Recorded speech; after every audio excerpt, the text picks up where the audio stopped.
Hello అండి. నేను మీ నవీనాని. So, ఈ వీడియో అయితే లాస్ట్ వీడియో కంటిన్యూషనే అనమాట. టిఫిన్‌కైతే ఇడ్లీ వేశానని చెప్పాను కదా! అదైతే ఇక మా ఆయనకను, మా మావయ్యకైతే పెట్టిచ్చేస్తున్నాను. వాళ్ళు తిన్న వెంటనే ఇక నేను గూడా ఇడ్లీ అయితే తినేసేసాను.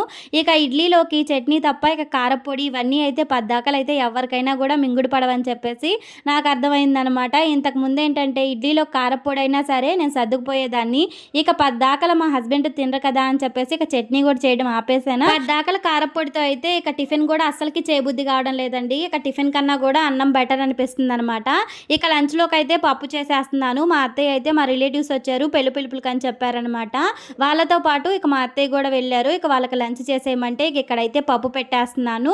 తర్వాతొచ్చేసి దొండకాయలు కూడా కట్ చేసేసి ఇక దొండకాయ ఫ్రై కూడా చేసేయాలనమాట.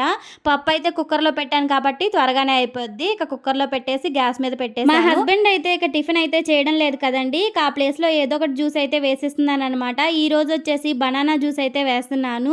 ఎక్కువ శాతం బనానా జ్యూసే వేస్తున్నానండి. ఎందుకంటే ఆయనకి అన్ని జ్యూస్‌లయితే అస్సలకి నచ్చవు. ఒక బనానా అయితేనే కొంచెం తాగగలరనమాట. అందుకని చెప్పేసి ఇక్కడైతే బనానా జ్యూస్ అయితే వేస్తున్నాను.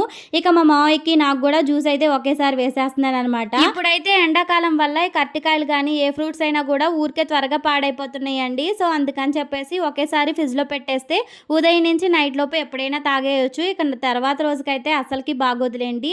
ఇక ఆ రోజులోపు ఎప్పుడైనా తాగొచ్చు కదా అని చెప్పేసి ఒక 2 సార్లు, 3 సార్లుగా తాగినా ఏం పర్లేదని చెప్పేసి ఇకైతే వేసేస్తున్నాను. తర్వాతొచ్చేసి ఇక చెమటలైతే మామూలుగా లేవండి. ఎండాకాలం కదా! వంటగదిలో కాసేపు నుంచున్నానంటే నీరసం వచ్చేస్తుందనమాట. ఇప్పటికి నాకు ఫేస్ చూస్తేనే మీకు అర్థమైపోయి ఉండాలి.